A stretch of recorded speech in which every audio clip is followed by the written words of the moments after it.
জয় মা তারা, জয় মা তারা, জয় মা তারা।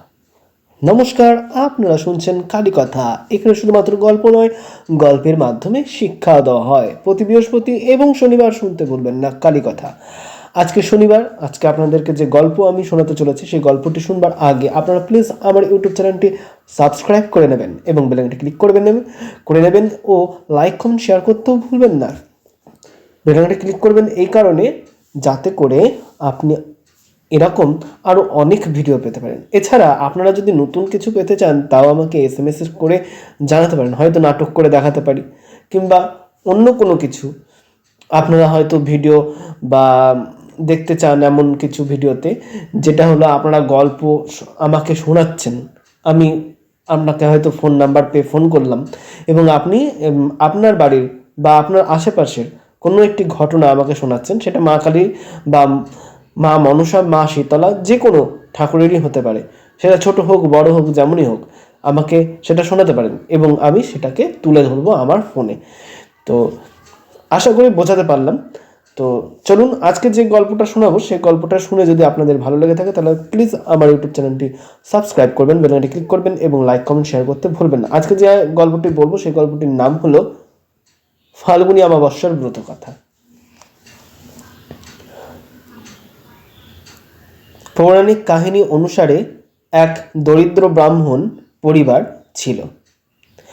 সেই পরিবারে ব্রাহ্মণ, তার স্ত্রী এবং তার এক কন্যা বাস করতেন। তাদের জীবন অতি সাধারণভাবে কাটছিল। সময় অতিবাহিত হওয়ার সাথে সাথে কন্যাটি বড় হয়ে উঠল। বয়সের সাথে সাথে তার মধ্যে নারীসুলভ গুণ বিকাশ ঘটছিল। সে দেখতে অত্যন্ত সুন্দরী, সুশীল এবং সর্বগুণ সম্পূর্ণ হয়ে উঠেছিলেন, কিন্তু অত্যন্ত দরিদ্র হওয়ার কারণে তার বিবাহ সম্ভব হচ্ছিল না। একদা সেই ব্রাহ্মণের ঘরে এক সাধু মহারাজ পদার্পণ করিলেন। ব্রাহ্মণ কন্যা সেবায় সাধু মহারাজ অত্যন্ত প্রসন্ন হইলেন এবং তিনি কন্যাটিকে দীর্ঘ আয়ুর আশীর্বাদ করলেন। তবে সেই সাথে তিনি এটাও জানালেন যে কন্যার হস্তরেখাতেই আছে বিধবা যোগ। এই কথা শুনে চিন্তিত হয়ে দরিদ্র ব্রাহ্মণ পণ্ডিতকে জিজ্ঞেস করিলেন, পুত্রের বৈধব্য দোষ নিবারণের উপায় কি বাতলে দেন? সাধু মহারাজ কিছুক্ষণ চিন্তা করার পর নিজের অন্তর্দৃষ্টি দিয়ে ধ্যান করে জানালেন যে এখান থেকে কিছুটা দূরে একটি গ্রামে সোনা নামী ধোপা নামে এক মহিলা তার ছেলে এবং ছেলের বউয়ের সাথে বসবাস করেন। তিনি অত্যন্ত আচার বিচার এবং সংসারের সম্পূর্ণ ও পতিব্রতা নারী হিসেবে তিনি পরিচিত।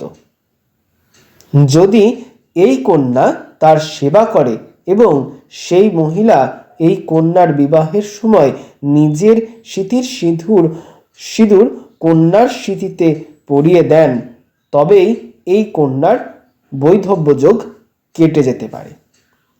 সাধু আরও জানালেন যে সেই মহিলা কোথাও যাতায়াত করে না কিন্তু। এই কথা শুনে ব্রাহ্মণ পত্নী তার মেয়েকে সেই ধোপা মহিলার সেবা করার কথা বলিলেন। পরের দিন থেকেই কন্যা খুব ভোরে ঘুম থেকে উঠে সোনাধোপানির বাড়ি গিয়ে ঘর পরিষ্কার ও নানান সমস্ত কাজ সেরে নিজের বাড়িতে ফিরে আসত। একদিন সোনাধোপানি তার ছেলে বউকে জিজ্ঞেস করলেন, তুমি তো খুব ভোরে ওঠো, সব কাজ সেরে ফেলো, অথচ আমি জানতেই পারি না। ছেলের বউ উত্তর দিল, মা, আমি তো ভাবছিলাম আপনি বোধহয় সকালবেলায় উঠে সব কাজ নিজেই করে রাখেন। আমি তো দেরিতে ঘুম থেকে উঠি। এরপর শাশুড়ি ও বৌমা দুজনায় নজর রাখতে শুরু করলেন যে কোন ব্যক্তি এসে ভোরবেলায় ঘর দোর সমস্ত সবকিছু পরিষ্কার করে চলে যায়। বেশ কয়েকদিন পর ধোপানি দেখলেন যে একটি সুন্দরী কুমারী এক কন্যা অন্ধকারে তাদের ঘরে প্রবেশ করছে এবং প্রবেশ করে সে তার নিজের মতন সমস্ত কাজ শেষ করে সে তার বাড়িতে আবার ফিরেও যাচ্ছে। যখন সে চলে যাচ্ছে তখন তাকে সোনা ধূপানি তার পায়ে লুটিয়ে পড়ে এবং জিজ্ঞেস করলেন, আপনি কে, আর কেন এইভাবে লুকিয়ে আমাদের ঘরে কাজ করে যাচ্ছেন?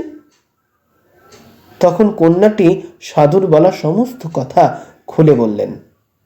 সোনা ধূপানি পতিব্রতা ছিলেন এবং তার মধ্যে এক ঐশ্বরিক ক্ষমতাও ছিল। তিনি রাজি হলেন। সোনা ধূপানি স্বামী কিছুটা অসুস্থও ছিলেন। তিনি তার ছেলে বউকে নিজের বাড়ি ফিরে আসা পর্যন্ত ঘরে তাকে বাড়ি যেতে বারণ করলেন। সোনা ধূপানি যখন নিজের সিঁথির সিঁদুর সেই কন্যার সিঁথিতে পরিয়ে দিলেন, অমনি তার নিজের স্বামী প্রাণ ত্যাগ করিলেন। তিনি অন্তর্যামী হইয়া একথা বুঝতে পারলেন।